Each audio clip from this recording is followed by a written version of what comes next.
Hi, Marcus. Hey, Jerusalem, how are you? I'm good. How are you? I am great. So How excited to be is, doing this. yeah, how's New Jersey? Connecticut. Um, but Connecticut is Oh, great. Connecticut. Yeah, Yeah, sorry. it's sunny. Last week it was like the perfect weather because the mornings were like low humidity, 60s, and now it's like high humidity and like 75 degrees in the morning, so a little warmer, but still pretty cool. How about you? How's, Arkansas, right? yeah. Yeah. So I'm in Arkansas. We're having unseasonably cool weather, which means so it's August, so it means it's like in the 80s instead of the Mhm. hundreds. Which I'm loving now, but I wonder how I'm going to pay for this later. Yeah. Like, does this mean we're going to be in flip-flops for Thanksgiving? I don't know. Yeah, So, and I don't know that I can handle that. I think I need normal weather, whatever that is. I just need normal, predictable weather if patterns. 2020 could give us anything. Yes. You owe me 2020. That's You right. owe me. Normal weather. All right. So today on Tell Me Something Good, Mhm. we have got a special guest with us and someone we both know, but I think you might know even a little bit better. So do you want to do Yeah. an introduction and then bring him on? Yeah, so our guest today is Zack Nyein, who is an associate priest at All Saints Episcopal Church in the Diocese of Atlanta, in the city of Atlanta, actually. Zack Nyein is a wonderful, good friend of mine, and I'm so excited to talk with him about a project that they're working on in the Diocese of Atlanta. Super excited to get him on our show. Awesome. Well, let's bring him on. Okay. Hey, Zack. Yes. Hey, Zach. Great to be with you. Yeah, thanks for being here. Yeah. Yeah, so Zack, I wonder if you could start by telling us a little bit about you and then tell us, because what we really want to know is about Imagine Church. So if you could tell us a little bit about you and then talk a little bit about the work that you're doing in Atlanta with Imagine Church. Absolutely. So my name is Zack Nyein. As Marcus said, I'm a priest here in Atlanta at All Saints Episcopal Church. My husband, Michael, teaches on faculty at Georgia State, right down the road. So we're here in Atlanta. Quick spiritual autobiography. My dad was the one who wanted us to go to church as a family when I was little, which is interesting. Mm. He's still a nominal Buddhist. So we figured the closest thing to Buddhism in Maryville, Tennessee, where I grew up, was the Episcopal Church. That's where we landed.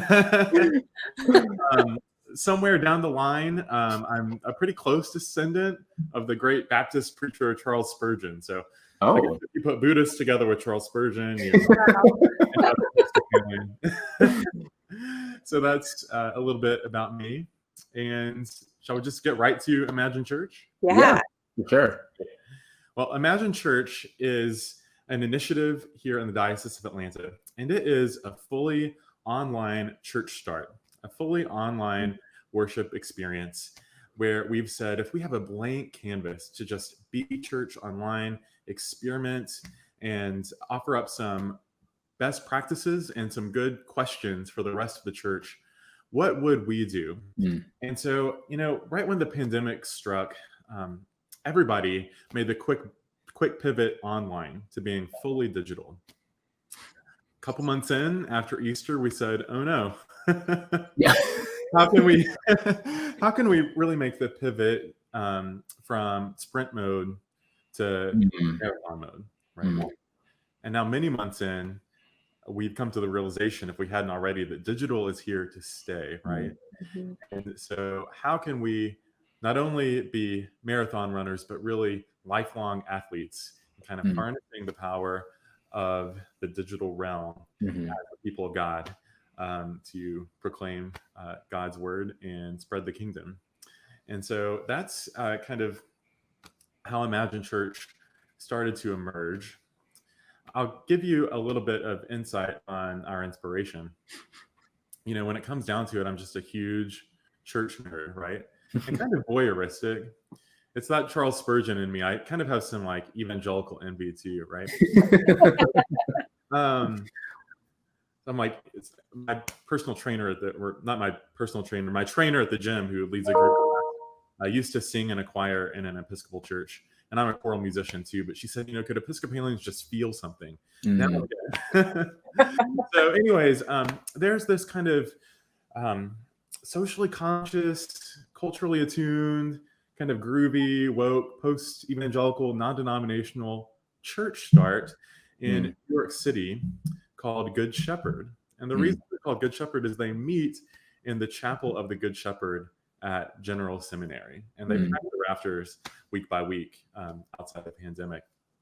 And not only are they meeting in an Episcopal space, but they use a lot of our liturgy, they use the prayer book. And as they made the shift to being fully digital, they really have adopted a tone and a style that translates really well over a screen. So they have great equipment. Everyone's really close up to the camera, so it has an intimate feel about it. And they kind of aired out the liturgy so that it can kind of move along on screen and bring folks with them. And what really clued me into them was Savannah Guthrie goes to that church. And I saw on social media a little video clip of Savannah Guthrie of the Today Show leading the prayers of the people for good. And so I sent it to Bishop Rob Wright here in Atlanta. And he said, wow, we've got to do this. We've got to try this. And, if this non-denominational church plant can be kind of learning from us and sharing wisdom, we ought to be saying, well, what can we learn from them? And how can we do this together as we kind of innovate our way through this pandemic? So we decided, let's just go for it. We've got a blank canvas. Nothing's off the table. If we could create a really inviting, sensually engaging worship service online, what would it look like? And so a few of us got together. We knew that we wanted it to be succinct. So we're aiming for 20 minutes tops. That's about the attention span we think we have online. We know that we want it to be diverse and creative and artistic. How can we bring in some of the most rich modern music that's happening across the church and engage our congregation, which really has a national, if not global, scope, right? And we knew that we wanted it to speak to non-Episcopalians and non-Christians. How can we really offer a word of inspiration that anyone can take a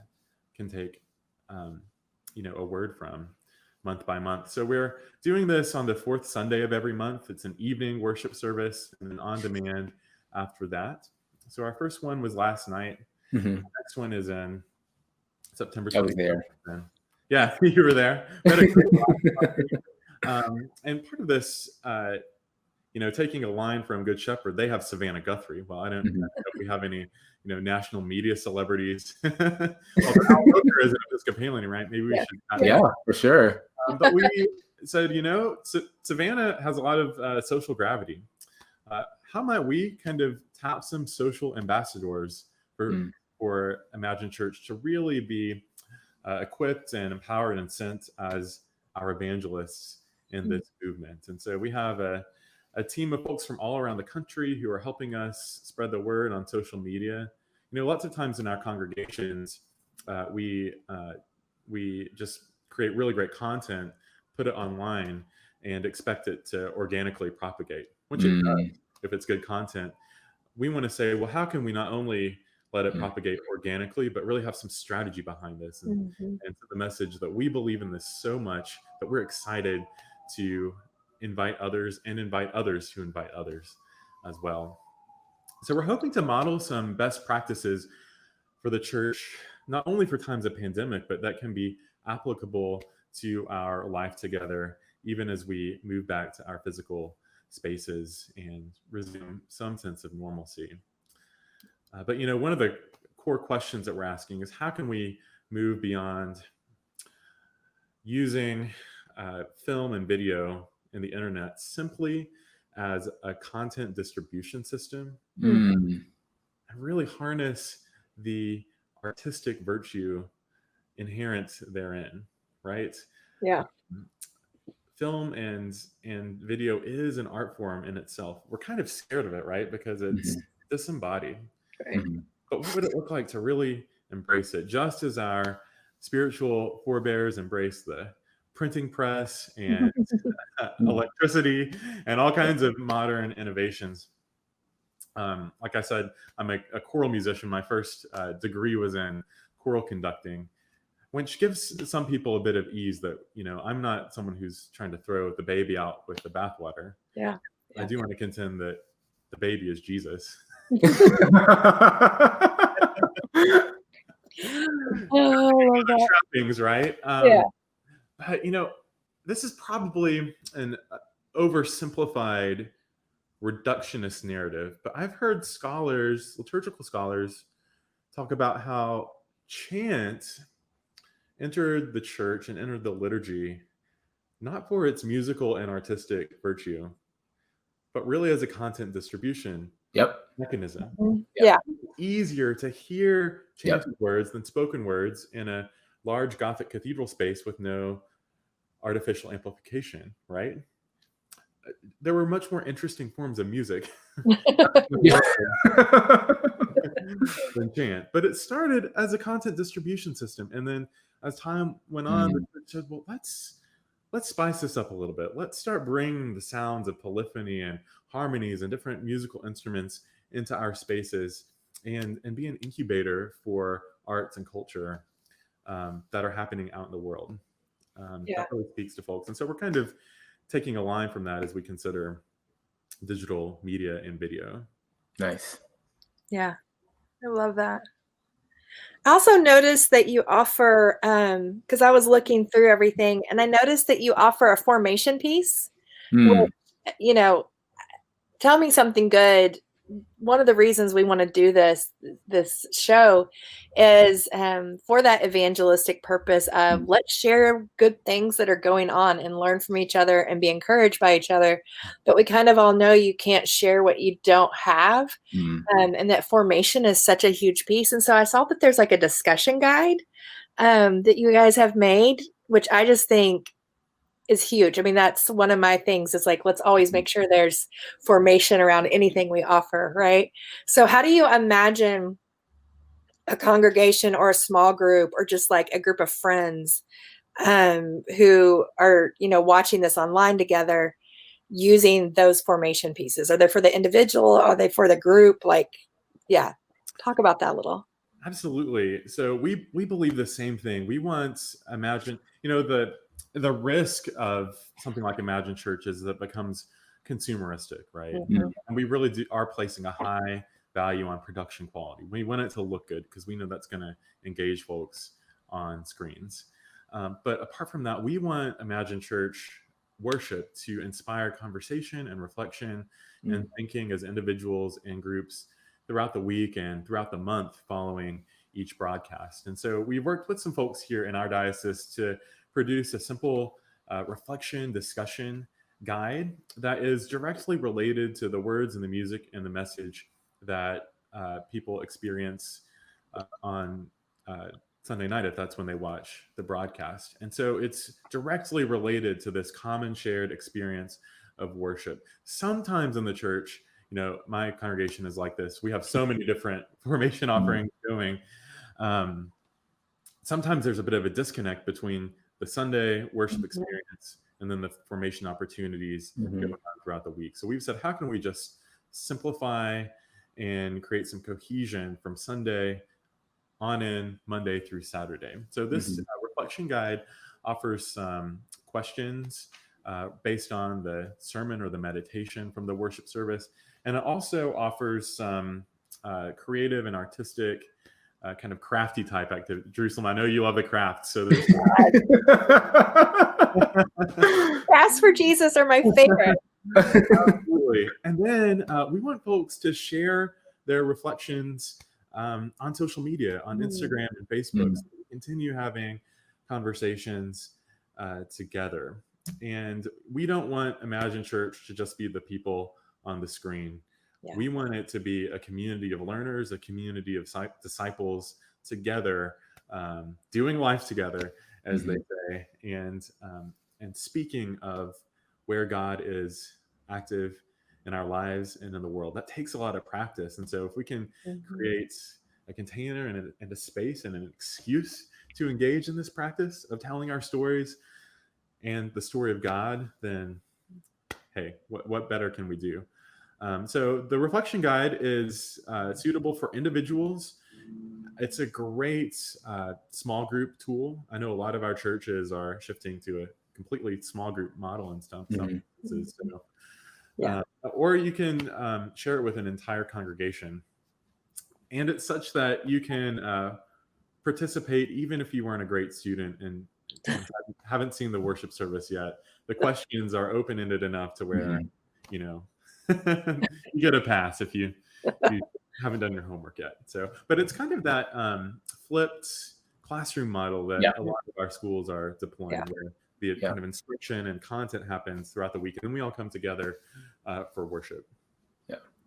I think one of the things I really appreciate about what you all are doing is this idea of the blank slate and sort of what would it mean to reimagine, hence the name Imagine Church, right? But what would it mean to sort of reimagine how we relate to God as a community in prayer from the ground up? And, you know, I think about, you know, the ways that, you know, especially because you place such a high value on learning, the ways that even, you know, a traditional, for lack of a better term, a traditional Episcopal faith community could learn something from what you all are doing. I wonder if you could speak a little bit more about how you might imagine other churches learning from what you all are doing with Imagine Church.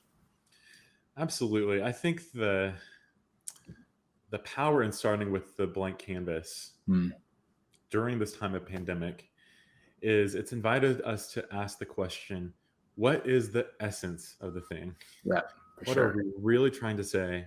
What are we really trying to communicate? And how can we just get there a lot faster than we might during normal times? I mean, our congregations carry so much tradition and cultural memory and expectations and just a lot of baggage, for better and for worse, right?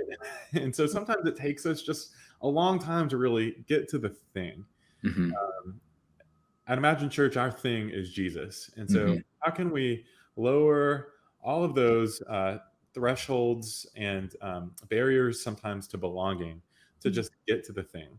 You know, we're trying to be invitational and explain things as needed. We're not trying to have a scholarly instructed Eucharist or instructed office service month by month, right? But so what we're really trying to do is get to the essence and just do the thing and say the things and do so with a winsomeness and artistry and creative flair. So that's awesome. Well, Zach, I'm so excited about Imagine Church, and I know Marcus is too, and we're big fans, and I'm one of your ambassadors. I don't know that I do a good job at it, but I'm trying. And I really want to push the formation piece, and I love the idea of that community building that can create if people engage with it and post. So tell us all the places, you know, how do we find Imagine Church? How do we connect with it? Let us know all of that and anyone watching. And absolutely. Our handle is the same across multiple platforms. So our URL is imaginechurch.online. You can find us on the web. And then we're also on Facebook and Instagram at imaginechurch.online. You can watch the service live in a watch party on Facebook each fourth Sunday at 7 p.m. And then it's posted on demand on the website and social media following. So, you know, it's never too late to pray. If you missed it on Sunday night, go ahead and join in, offer your prayers. And, you know, we really hope that this will inspire creativity and innovation across the church. We would love to see Imagine churches or some iteration thereof popping up around the country and across the globe. And then we want to be in conversation and share our learnings and insights and wisdom together. That's awesome. Nice. Yeah. All right. Well, I'm inspired, and I want to go see what the craft is for this month. So I'm going to go now and do that. Thanks for being with us, Zach. And thanks, Zach. we'll be cheering you along and imagining along with y'all. Yeah. Thank you both so much. All right. Take care. Bye-bye. Oh, that's so cool. Yeah. I think there's such a value to the question of what is essential, right? Like, I think that question is on whether or not it's at the forefront of people's minds right now. I certainly think it's in the room, in the church. Like, what is absolutely essential? So the fact that they're answering that question from the bottom up, whereas we tend to answer it from the top down. Right. You're asking it from the bottom up, I think, is such an asset to the church. Such an asset. It's such an asset. And to look at the digital format through an artistic lens and not a functional lens. Yeah.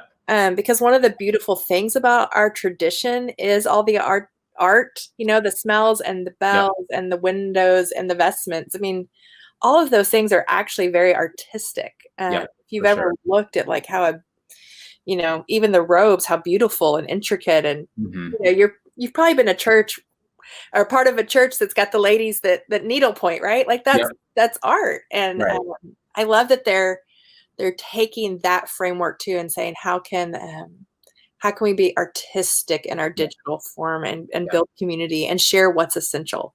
Because right now it can be, and you know, I mean, we see it all over social media. It can be really easy to get lost in what's not essential and to start like arguing about these splitting hair sorts of issues. So it's really good news to know that there's somebody out there doing that. Thanks for hooking us up with Zack. Yeah. You know, listen, he is such an inspiration, I think. And I'm so happy we could have him on our show as one of our first guests. Yeah, absolutely. So, all right. Well, until next time then, my friend. Yeah. I hope things are good in your world and we'll talk soon. Okay. All right. Bye-bye.